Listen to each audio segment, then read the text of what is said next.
Right, listen up. 73% of men, that's 3 out of every 4, make one critical mistake when it comes to manual stimulation. They rush. And I'm not just saying this as some random person on the internet. I'm Dr. Amelia Wright, a consultant urologist with over 25 years in practice, and I've spent decades helping couples understand their bodies better. This is real medical advice from a real doctor, not some AI-generated nonsense you might have seen floating about online. Now, before we dive in, let me be crystal clear about something. I'm a qualified medical professional. I've got my certificates on the wall, I've published research, and I've seen thousands of patients in my clinic in London over the past quarter century. I'm sharing this because people deserve accurate, science-based information about intimacy, not the rubbish you'll find in most places. Today, I'm going to walk you through, step by step, how to use your hands respectfully, safely, and in a way that brings genuine pleasure. Whether it's during foreplay or in the middle of lovemaking, fingers can be incredibly pleasurable for a woman when used properly. With the right techniques, many women can even reach orgasm through manual stimulation alone. Why? Because fingers are flexible. They can adjust pressure, change angles, switch between one finger and several, and they're far more precisely controllable than anything rigid. But before we get into the techniques themselves, there are 2 absolute fundamentals we need to cover: consent and preparation. First, consent. Always ask clearly, "Would you like me to touch you here?" And maintain that open communication the entire way through. This isn't just about being respectful, though that's obviously paramount. It's also about ensuring everyone's comfortable and genuinely enjoying themselves. Trust me, after 25 years of practice, I can tell you that communication is the difference between good intimacy and great intimacy. Second, preparation. Get your hands ready. Trim your fingernails short and file them smooth. No sharp edges whatsoever. Wash your hands thoroughly with warm water and soap. Take off any rings. They can cause discomfort. If dryness is a possibility, keep a neutral water-based lubricant handy. Clean hands prevent micro-injuries.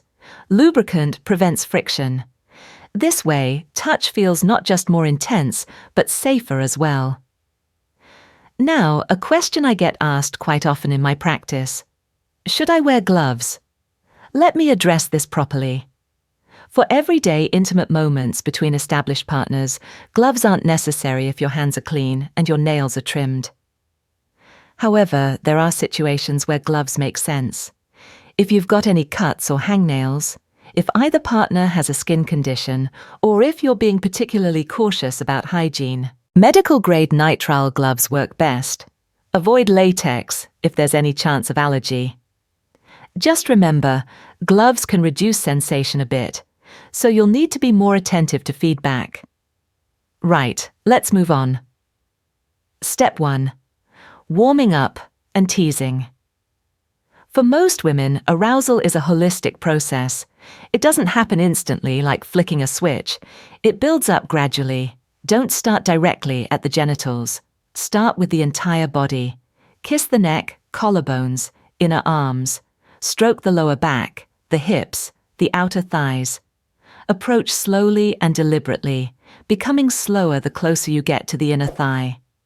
Over clothing or over the knickers, you can place your palm gently on the vulva. Hold it there briefly, then release. Trace the edges of the fabric afterwards. The goal is rhythmic waves of pressure, building and releasing tension. Teasing isn't some unnecessary time filler. Teasing is the fuel. It increases blood flow to the clitoris, labia, and vaginal entrance, which enhances sensitivity later on. I can't stress this enough. This step makes everything that follows more effective. Step 2. External touch. Start with the knickers still on. Trace around the outer labia with your fingertips and along the inner thighs. When she gives you a clear yes, move the fabric aside or remove it entirely and touch the skin directly. Begin slowly. Stroke gently along the outer labia, then the inner ones. Circle carefully around the clitoral hood, not directly on the tip at first. Most women find that far too intense initially. Picture this. First, feather light strokes, then gentle circles, then gradually increasing ovals. Pay attention to her signals. Changes in breathing, small movements of the hips, quiet sounds. These are your green lights. This is important. Stop thinking you know what works and start actually listening to what her body's telling you. Step 3. Rhythm around the clitoris. Every woman is unique, but the majority prefer rhythm and consistency over random touches. Try light circular movements around the clitoral hood. Vertical strokes from the mons pubis down to the vaginal entrance and back up. Sideways figure eights around the clitoral area. Use 2 fingers together if she likes more surface area, or just a fingertip if precision is preferred. Ask brief questions. Softer or firmer, faster or slower, higher or lower. I know it might feel awkward at first, but trust me, this communication is gold. After 25 years of helping couples, I can tell you that the ones who talk during intimacy have far better experiences. Step 4. When to go inside and how. Wetness indicates arousal, but not automatically readiness for penetration. That's why you ask. Would you like me to go inside? If yes, definitely use lubricant. Start with 1 finger. Never insert dry. Glide in slowly. Pause at the entrance briefly so the muscles can relax. Use a slow, come here motion towards the front vaginal wall. Not wild in and out movements. Fingers are perfect for pressure and angle, not speed. Explore in small increments, up, down, left, right. If she tenses up, withdraw slightly and continue outside. This isn't a race, gentlemen. I've seen too many chaps in my clinic worried about performance because they treated intimacy like a sprint rather than a marathon. Step 5. Finding the front pleasure zone. About 2 to 4 centimeters inside, on the belly side, you'll feel a slightly spongy, ridged area, often called the G-spot. With your fingertip, use gentle come-here motions towards it. Begin with light taps or short strokes. Increase pressure slowly, only if she wants it, or if her body clearly responds positively. Many women prefer rhythm over force. Keep your other hand free. Stroke her hip, her lower belly, or stimulate the clitoris simultaneously with your thumb. For many women, this combination is the most intense experience possible. I've had patients tell me after years of marriage that this combination finally helped them understand their own bodies better. Step 6. Fullness, 2 fingers and coordination. If she wants more, withdraw slightly, adjust your position, and insert 2 fingers together. Well lubricated, mind you. Maintain the curved position so your fingertips continue stimulating the front wall. Combine movements. Small arcs inside. Thumb rhythmically over the clitoral hood outside. Remember, small movements are often more effective than large ones. The more aroused she is, the less motion you actually need. Consistency matters. I cannot emphasize this enough. Don't suddenly change what's working. That's the biggest mistake I see. Step 7. Pressure and pace approaching climax. When she's getting closer, her signals become clearer. Faster breathing, deeper sounds, trembling thighs. If you've found the right rhythm and she says exactly there, stay with it. Don't switch, don't get distracted, just maintain it. Many orgasms get interrupted because men change rhythm at the last moment. Honestly, it's maddening, and I hear about it constantly in my practice. If it's working, for heaven's sake, don't change it. Step 8. Variations that women love. The hood play. 2 fingers form a V and gently push the clitoral hood up and down. Waves from outside to inside, long strokes from outer thigh inward to the labia, then back out again. This resets sensitivity. Pressure surface. Rest your warm palm on the vulva. Press gently. This calms between peaks. Angle changes. A small cushion under the pelvis makes the G-spot angle easier to reach. These variations aren't just random techniques I've pulled from thin air. They're based on anatomical understanding and years of patient feedback. Use them wisely. Step 9. Hygiene and safety. Short nails, clean hands, lubricant. We've covered this. Always change hands or wash thoroughly if you're moving from the anal area back to the vulva. Pain equals stop immediately. Warmth and stretching sensations are all right, but only with her explicit consent. If something hurts, you stop. No exceptions. Step 10. Aftercare and communication. After climax, stay with touch, but gradually reduce pressure and pace.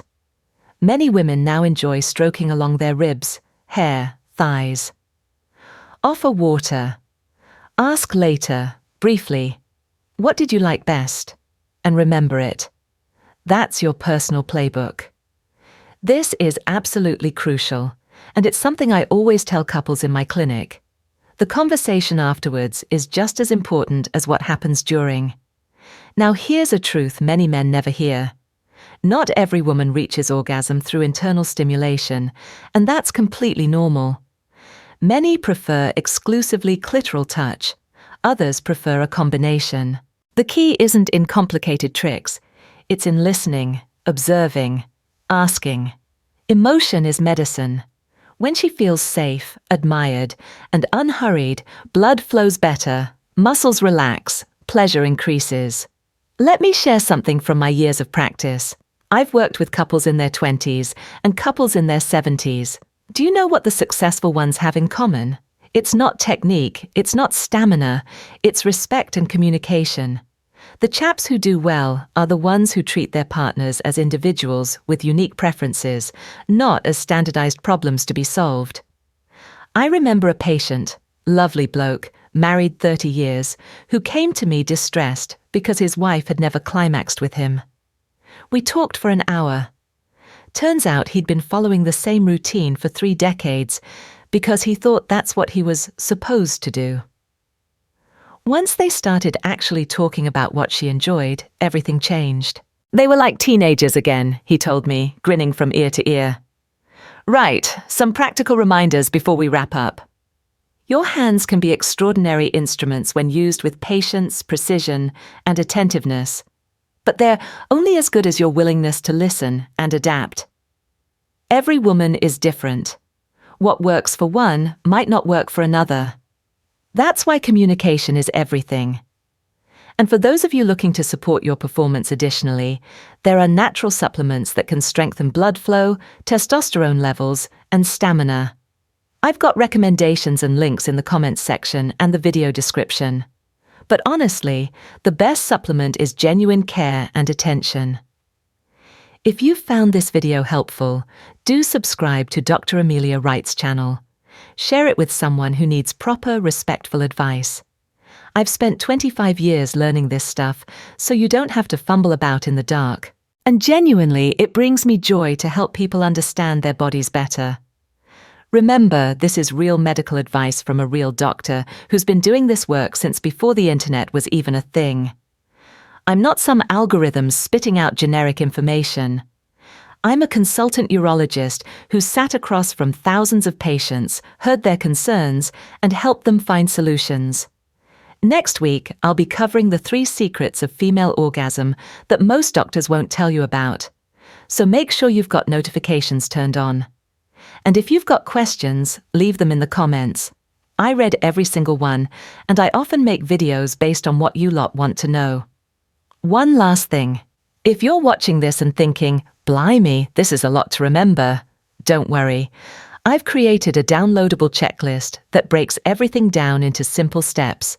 You'll find the link pinned in the first comment. It's completely free, and honestly, it'll make your life much easier. Look, I know talking about this stuff can feel awkward, especially for older gentlemen who grew up in a different era. But understanding your partner's body isn't shameful, it's caring, it's respectful, and it's one of the most meaningful things you can do in a relationship.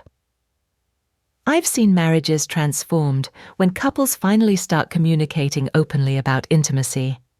I've seen men in their 60s discover things about their wives that they never knew. It's never too late to learn, and it's never too late to improve. So take what I've shared today, approach it with kindness and curiosity, and remember, you're not trying to perform. You're trying to connect. There's a difference, and it matters. Your hands are incredible tools. They can comfort, they can heal, and yes, they can bring immense pleasure when used thoughtfully. But the real magic isn't in the techniques themselves, it's in the intention behind them. When you approach intimacy with genuine care for your partner's experience, when you're willing to listen and adapt, when you prioritize connection over performance, that's when everything clicks into place. I've dedicated my career to helping people understand their bodies and improve their intimate lives.